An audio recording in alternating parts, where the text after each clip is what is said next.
The colony ship Meridian's hope had been humanity's greatest achievement. 3,000 souls packed into a vessel designed to carry them across the stars to a new home. They had left Earth with hope burning in their hearts, ready to plant humanity's flag on distant soil. But space doesn't care about hope or dreams or the future of any species. Something went wrong near Ashara Prime. The navigation systems failed. The ship dropped out of hyperspace too close to the planet's gravity well.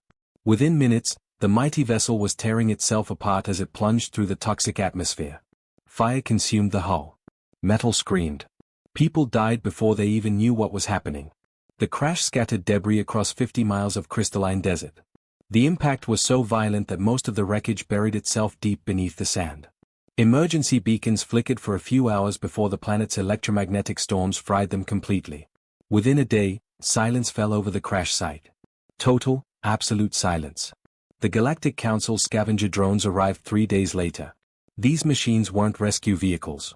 They were cleanup crews. Ashara Prime had been marked as a death world decades ago. Class 5 hazard rating.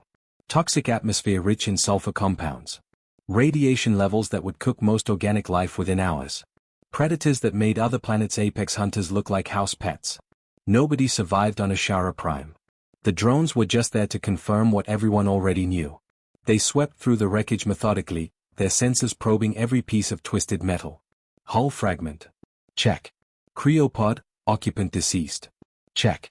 Engine component, highly radioactive. Check. The drones tagged everything, added it to their databases, and moved on. Just another colony ship lost to the dangers of expansion. Just another tragedy in humanity's short spacefaring history. Deep in a crater, beneath layers of debris and sand, something moved. A bundle wrapped in emergency fabric, the kind designed to protect cargo during catastrophic decompression. Inside that bundle, a baby cried. 6 months old, maybe 7. A boy with dark hair and skin that would have been pale if not for the dust covering every inch of him. He had been in a cryopod that failed during the crash, waking him up at the worst possible moment. By all logic, he should have died within minutes. The air alone should have burned his lungs. But he didn't die. He screamed. He wailed with the fury of an infant who was hungry, scared, and very much alive. The scavenger drone sensor passed over the crater. It detected the biosign but ran it through its classification protocols. Human infant. Atmosphere exposure, 3 days. Assessment, non-viable. The drone marked the location as biological matter requiring no recovery and moved on to the next piece of wreckage. To the machine, the baby was already dead. It just hadn't stopped moving yet. The baby's cries echoed across the empty wasteland. Hour after hour, he screamed into the sulphurous wind. His voice should have given out. His body should have shut down. But somehow, impossibly, he kept crying. And something heard him. The volcanic ridges beyond the crash site had stood silent for 3 centuries. The caves that honeycombed those mountains had been empty for longer than most species had been traveling between stars. But now, something stirred in those ancient depths. Something vast and old and powerful shifted in the darkness. Wings unfurled that could have covered a city block. Scales that had cooled from white-hot to deep orange over centuries of rest scraped against stone. Eyes opened that burned with intelligence older than human civilization. The creature emerged from her cave and tasted the air with senses that could detect a single drop of blood from miles away. She heard the crying. Not with ears, but with something deeper. She felt the life force of something small and desperate and refusing to die. Kareth the eldest launched herself from the mountainside. Her species had once filled the skies of 100 worlds before the great cooling drove them to extinction. She was the last of her kind, or so she had believed for 300 years. She had retreated to Ashara Prime because its volcanic heat reminded her of home. Because no one came to Death Worlds. Because she wanted to die alone. But now she flew toward the crash site, drawn by cries that shouldn't exist. She landed near the crater with enough force to send up clouds of crystalline sand. Her massive head, larger than most vehicles, lowered into the depression. Her golden eyes found the bundle. The baby looked up at her. He should have been terrified. Every instinct coded into human DNA should have screamed at him to fear this predator. But he was 6 months old and didn't know what fear was yet. He just saw something big and alive and warm. He reached toward her with tiny hands, fingers grasping at empty air. Kareth studied him for a long moment. She had lived for over 1,000 years. She had seen species rise and fall. She had watched the galaxy change in ways these younger races couldn't imagine. She knew what this child was.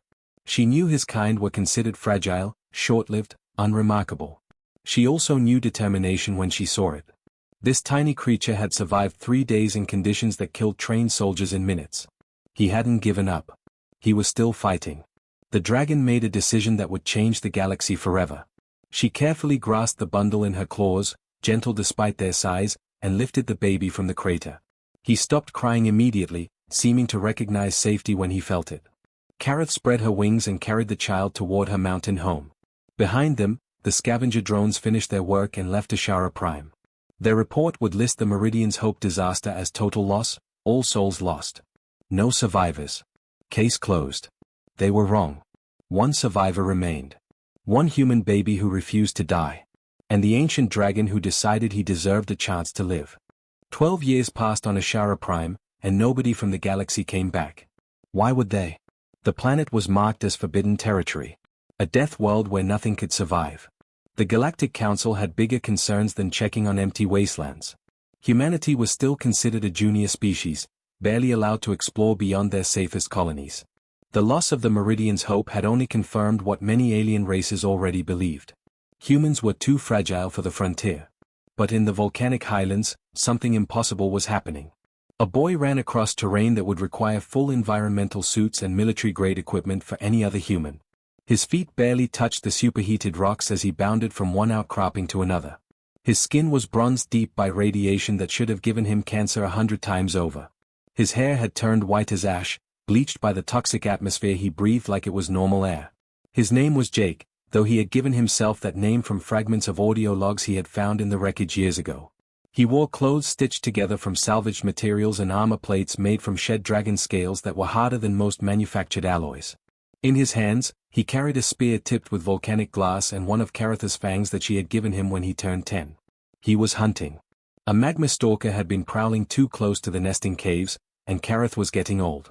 She could still fly and fight, but Jake had noticed her slowing down over the past year.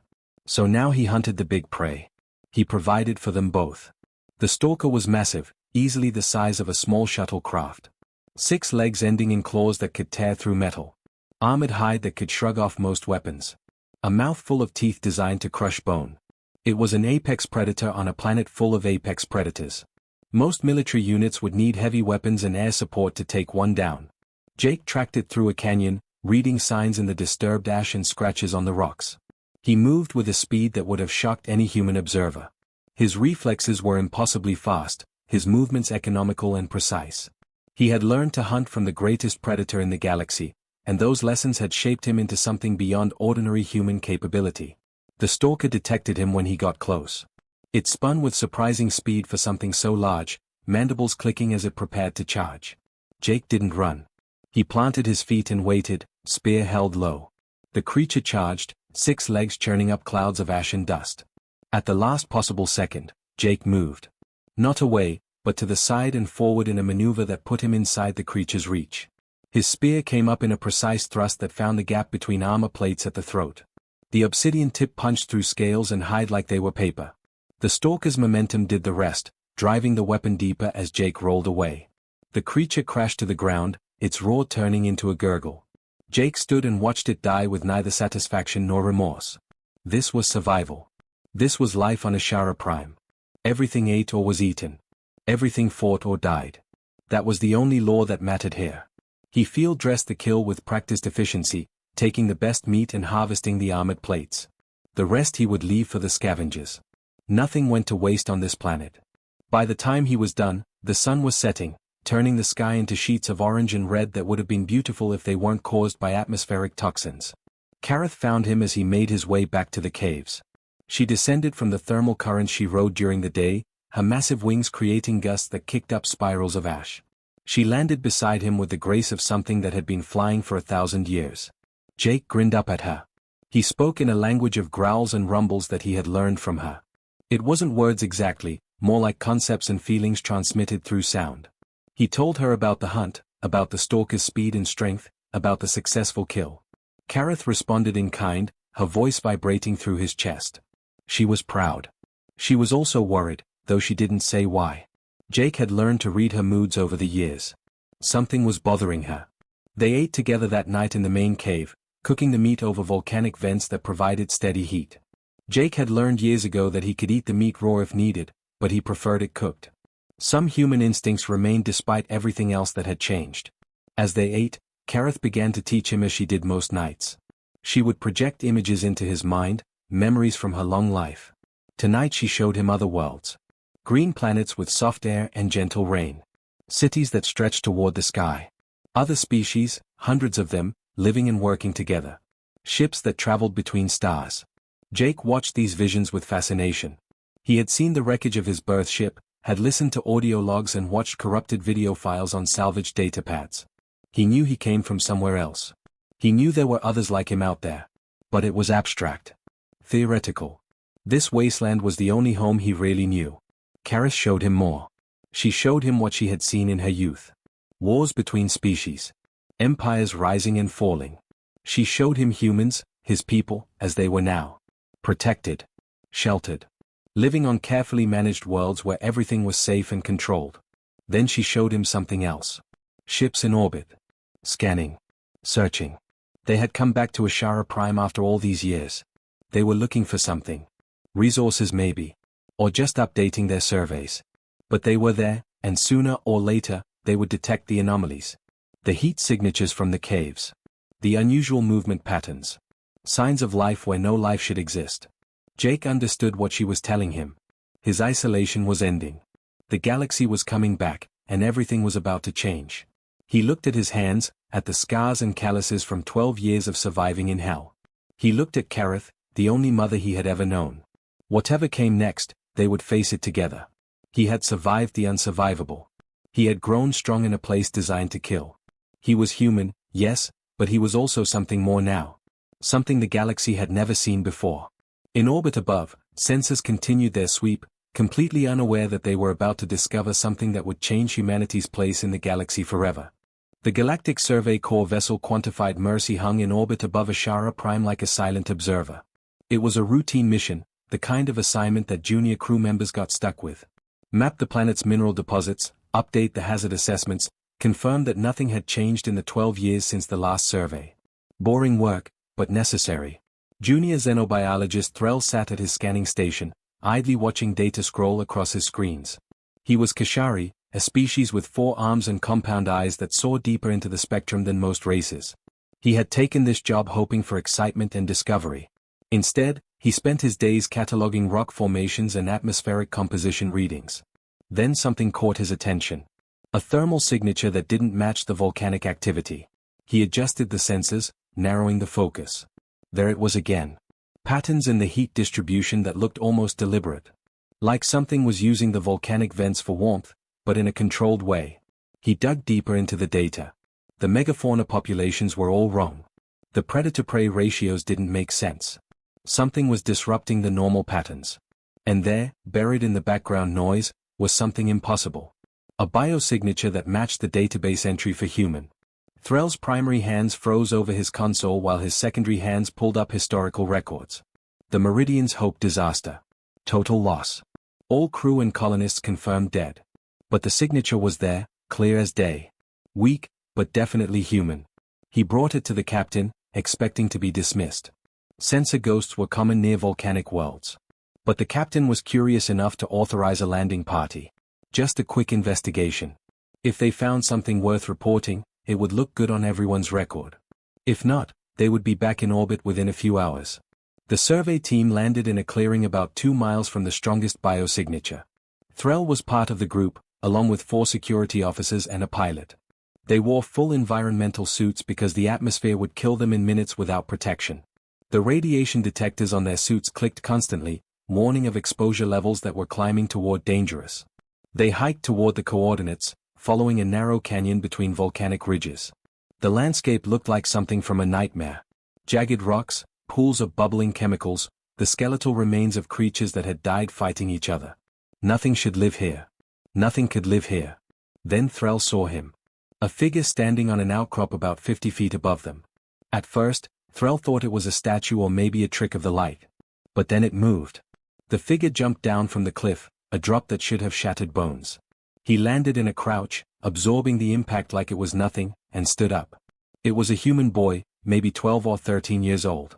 But not like any human Thrall had ever seen in his xenobiology courses. This one wore armor made from what looked like organic plates. His skin was dark bronze, his hair white as snow. He carried a crude spear that somehow looked more dangerous than the plasma rifles the security officers were carrying.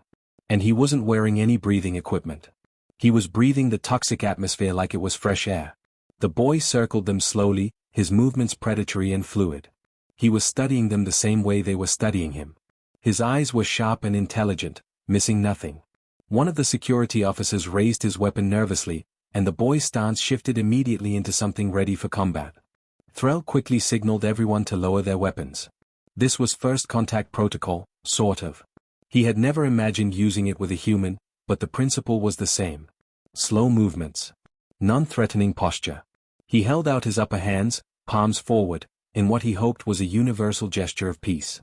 The boy tilted his head, considering. Then he made a sound that was definitely not human language. It was a deep rumble, almost like a growl, but with complex patterns that suggested communication. Thrall's translator caught nothing. This wasn't in any database. Then the ground shook. All of them looked up as something massive descended from the sky. Wings that could have covered a city block. Scales that glowed like cooling metal. Eyes that burned with intelligence and fury. Thrall's mind went blank with recognition and disbelief. A cinderworm. A dragon. They were supposed to be extinct. The dragon landed between the boy and the survey team with enough force to crack the stone beneath her feet. She lowered her massive head and made a sound that Thrall felt in his bones. It was a warning. Clear as any language. Stay back from my child. The boy placed a hand on the dragon's scaled neck, and she calmed slightly. He spoke to her in those same rumbling growls, and she responded. They were communicating. A human child and a dragon, talking to each other like it was the most natural thing in the world. Thrall's scientific mind was racing. This changed everything. Everything they thought they knew about human limitations, about survival requirements, about what was possible. This boy had lived here for years. More than that, he had thrived. And he had been raised by a creature from legend. He slowly reached for his datapad, moving carefully to avoid spooking either the boy or the dragon. He pulled up a simple interface and began drawing. A stick figure of a human. Then a ship falling from the sky. Then a small figure alone. Question mark. The boy watched, his expression unreadable. Then he stepped forward, took the datapad, and began drawing his own images. His hands were steady despite never having used this technology before. He drew the crash. Drew the dragon finding him. Drew years of survival shown in quick sketches. His story, told in pictures because words meant nothing between them. The rest of the survey team stood frozen, watching this impossible exchange. When the boy finished, he handed back the datapad and spoke again in that rumbling language. The dragon responded, and then they both waited, watching. Thrall understood. They weren't hostile, but they weren't going to be pushed around either. This was their home. They would talk, but on their terms. Over the next hour, they established basic communication through drawings and gestures. The boy's name was something the translator couldn't process, but he pointed to the wreckage in the distance when asked where he came from. He showed them how he hunted, how he survived. He demonstrated strength that should have required heavy augmentation, speed that seemed impossible for baseline human biology. And through it all, the dragon watched. Protective. Proud. This was her child, regardless of species. She had raised him, taught him, kept him alive. The bond between them was obvious and unshakable. As the sun began to set and the survey team prepared to return to their ship, Thrall knew that everything had changed. This discovery would shake the Galactic Council. Humanity's protected status, their classification as a fragile species, all of it would be questioned now. Because here was proof that humans could be more. Could survive the unsurvivable. Could adapt to conditions that killed other species. All they needed was the chance to try.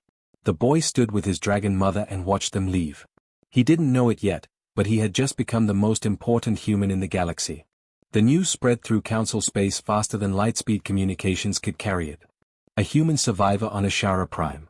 A child raised by a creature from ancient myths. The story seemed impossible, but Thrall's documentation was thorough and undeniable. Video footage, bioscan data, geological surveys that confirmed someone had been living in those caves for over a decade. The evidence was solid. Humanity's representatives in the Galactic Council immediately demanded Jake's return. He was one of theirs, they argued. He belonged with his own species. The council agreed, but with conditions. They wanted to study him, understand how he survived. They wanted answers to questions that could reshape their understanding of human potential. Kareth had other ideas. When the official delegation arrived at Ashara Prime with their demands and paperwork, she met them at the landing site with fire in her throat and fury in her eyes. This was her territory. Jake was her son. They would not take him without his consent, and they would not take him at all if she decided otherwise. The standoff lasted 3 days. Diplomats argued while Jake watched from the cliffs above, confused by the whole situation. These were humans like him, supposedly his people. But they seemed scared of everything. They wore protective suits against air he breathed naturally. They moved slowly and carefully across terrain he ran across without thinking. They spoke in soft voices about protocols and procedures while Kareth spoke in fire and action. Finally, a compromise was reached. Jake would visit a human colony world. He would meet others of his kind. He would learn about human civilization. Then, and only then, would he decide his own future. Kareth agreed, but on one condition. She would follow at a distance. If Jake was harmed or held against his will, there would be consequences. 2 weeks later, Jake stood on the landing pad of New Nairobi, a human colony world classified as a paradise planet. Lush green forests stretched to the horizon.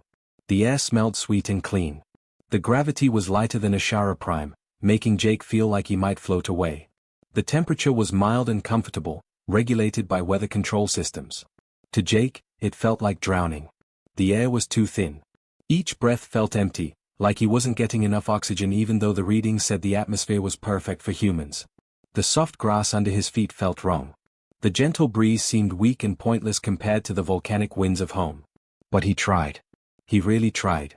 They gave him an apartment in the main settlement. Clean walls, soft furniture, running water that came hot or cold with just a touch. Technology everywhere, making life easy and comfortable. It should have been amazing.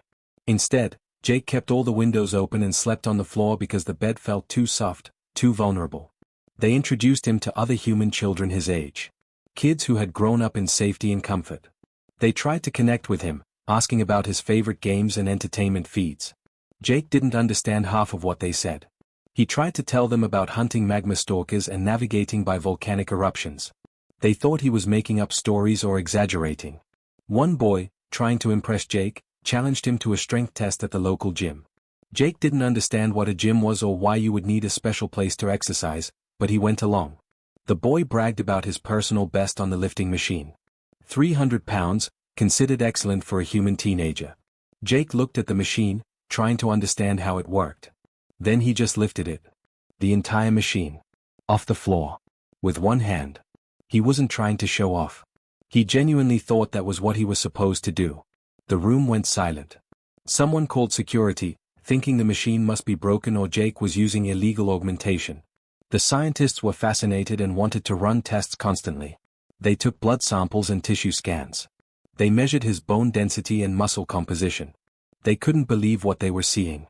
Jake's cellular structure had fundamentally changed. The dragon milk that Kareth had fed him as an infant had done something incredible and unrepeatable. His bones were denser than any unaugmented human. His muscles more efficient. His healing factor was remarkable, his immune system nearly perfect. But the most important discovery came from Dr. Rachel Grant, a physician who actually treated Jake like a person instead of a specimen. She sat down with him one evening after the other scientists had left and explained what they had found in simple terms. "Jake, you're not just human anymore," she said gently. "The dragon milk changed you on a fundamental level. Your cells incorporate elements that shouldn't exist in human biology. You're stronger, faster, more resilient than any baseline human could ever be.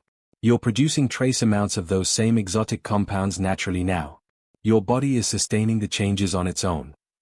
Jake absorbed this information quietly. "So I can't go back? I can't be normal?" Rachel smiled sadly. "You could never have been normal, Jake. You survived something that should have killed you.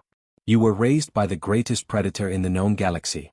You've lived through experiences that would destroy anyone else. Normal was never an option for you." "Then what am I?"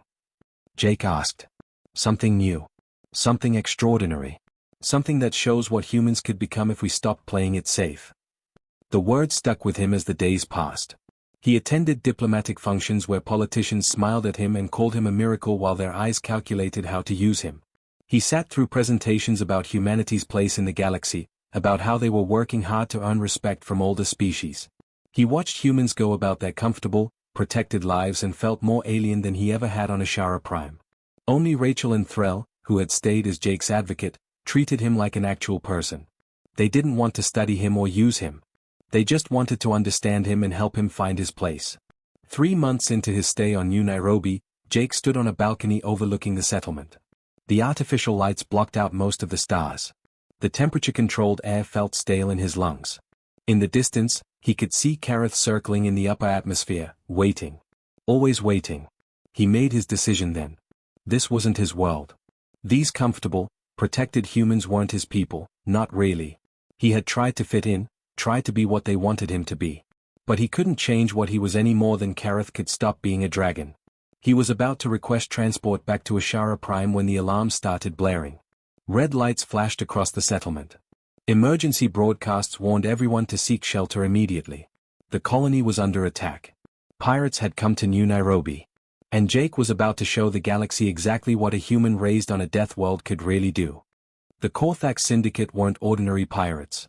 They were a brutal faction that specialized in raiding frontier colonies and capturing valuable specimens for the black market. When they had heard about Jake, about a human who could survive on a death world, their interest was immediate. His genetic material alone would be worth billions. If they could capture him alive and figure out how to replicate his abilities, they could create an army of enhanced soldiers. They hit New Nairobi hard and fast. 6 assault ships dropped from orbit, bypassing the colony's defensive grid with military-grade jamming equipment. The settlement's shields went down within minutes. The local militia, trained for peacekeeping and minor disputes, found themselves facing hardened mercenaries with heavy weapons and illegal combat augmentation. The raiders moved through the streets methodically, herding civilians into containment zones. They weren't interested in killing everyone. Dead colonists brought investigations. Terrified hostages kept authorities from using heavy weapons. Their target was specific. They wanted the boy from Ashara Prime. Jake heard the explosions and felt something wake up inside him that had been sleeping during his months of comfortable captivity. This was familiar. This was survival. The soft confusion of trying to fit into human civilization vanished, replaced by crystal-clear purpose. Predators had come. That meant it was time to hunt. He didn't wait for instructions or permission. He moved. The security detail assigned to protect him shouted for him to stay inside, to let them handle it. Jake ignored them completely. He went through the window instead of the door because it was faster. The 3-story drop to the street below didn't even slow him down. He landed in a crouch, barefoot on pavement, and started running toward the sounds of combat. The raiders saw him coming and opened fire. Plasma bolts that could punch through light armor. Jake moved like Kareth had taught him, like he was hunting magma stalkers on volcanic ridges. He read their firing patterns, predicted their aim, and flowed through the gaps between shots. When he reached the first raider, he didn't have his spear or any weapon. He didn't need one. His fist connected with the raider's helmet hard enough to crack the reinforced polymer. The impact sent the mercenary flying backward into a wall. Jake didn't stop to watch him fall. He grabbed the raider's weapon, a plasma rifle he had never used before, and figured out how it worked by instinct. Point and shoot. Simple enough. But he didn't shoot wildly. Every shot was precise, targeting weak points in armor, disabling rather than killing when possible. These weren't stalkers. They could surrender. They could run. He gave them that chance. More raiders converged on his position. They had orders to capture him alive if possible, but Jake wasn't making it easy. He moved through them like a force of nature, using their own tactics against them. When they tried to surround him, he went vertical, climbing the side of a building with his bare hands and launching himself at them from above. When they used grenades, he used the explosions as cover to close distance. The militia members watching from defensive positions couldn't believe what they were seeing.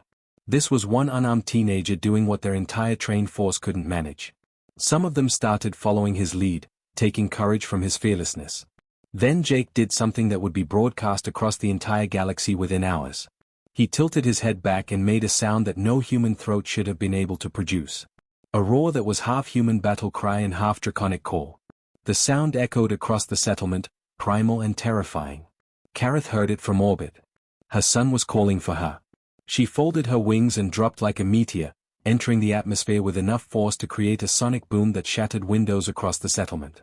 Fire trailed behind her as she descended, making her look like vengeance itself falling from the sky. The raiders saw her coming and their discipline broke. Dragons were supposed to be extinct. They were supposed to be myths. But here was one diving toward them with fury in her eyes, and behind her came a human boy who fought like he had been born in fire. Jake ran and jumped, timing it perfectly. Kareth swept past at incredible speed, and he caught her neck, swinging himself up onto her back like he had done 1,000 times before. They rose together, boy and dragon, and the sight of it was captured by dozens of cameras and security feeds. They didn't kill the raiders. They didn't have to. Kareth's presence alone was enough to break the attack. The pirates scrambled back to their ships and fled into orbit, abandoning their mission entirely. The Syndicate would think twice before targeting anything related to Jake again. The settlement was saved. The casualties were minimal, far less than they should have been. And Jake stood in the center of the main square with Kareth beside him, surrounded by humans who finally understood what he truly was. The Galactic Council convened an emergency session. They tried to classify Jake, to fit him into their existing categories and regulations. But he didn't fit anywhere. He was human, but also something more. The council debated for weeks about what to do with him, about whether his existence proved humans were more capable than previously thought or if he was just a unique anomaly.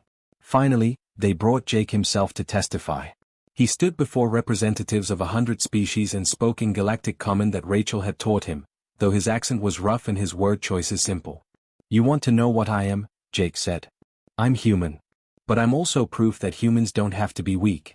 You've kept my people in protected zones, on safe worlds, behind barriers and regulations. You say it's for our protection. Maybe you even believe that. But I think you're scared of what we could become if you let us try." He gestured to Kareth, who stood behind him like a living mountain. "I survived because I had to. I grew strong because my mother taught me strength. I adapted because the alternative was death. There's nothing special about me except that I was given a chance to be more than safe. I was given a chance to be extraordinary." The chamber was silent. Then Jake continued. "I'm going back to Ashara Prime. But I'm not going alone. Any human who wants to come, who wants to push beyond their limits, who wants to prove that we can thrive in places you say are impossible, they can come with me. We'll build something new there. A place where humans can become what they are capable of becoming." The council tried to refuse. "Too dangerous," they said. "Too risky." But Earth's delegation surprised everyone. The human ambassador stood and spoke with quiet intensity. "We've been protected long enough. We've played it safe and stayed small and accepted everyone's low expectations. Jake is proof that we can be more. Humanity accepts his proposal. We'll establish a colony on Ashara Prime. We'll take the risk." It took 5 years, but Jake's vision became reality. Ashara Prime now hosted a small but thriving human settlement. The colonists who came were volunteers, people who wanted to push their limits. They didn't get dragon milk, that was too dangerous to replicate without Kareth's direct involvement. But they got training. They got the opportunity to adapt naturally to harsh conditions. They got to prove what humans could do when they stopped playing it safe. Jake's Dragon Guard, as they came to be called, became legendary across the galaxy. They were scouts and soldiers who could operate in environments that required other species to use heavy equipment. They were few in number but respected everywhere they went. Jake stood on his familiar cliff on Ashara Prime, watching new colonists arrive. Kareth rumbled beside him, older now but still strong. They had given humanity something precious. Not just survival skills or physical adaptations, but permission. Permission to be more than anyone expected. Permission to take risks and face dangers and grow beyond their comfortable limits.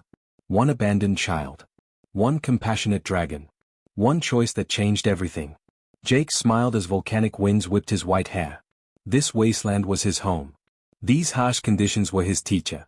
And now, finally, he could share that gift with others. The galaxy had learned an important lesson. Humans weren't weak. They had just never been given the chance to show their true strength. Now they had that chance, and the universe would never see them the same way again. Retriclord can make mistakes. Please double-check responses.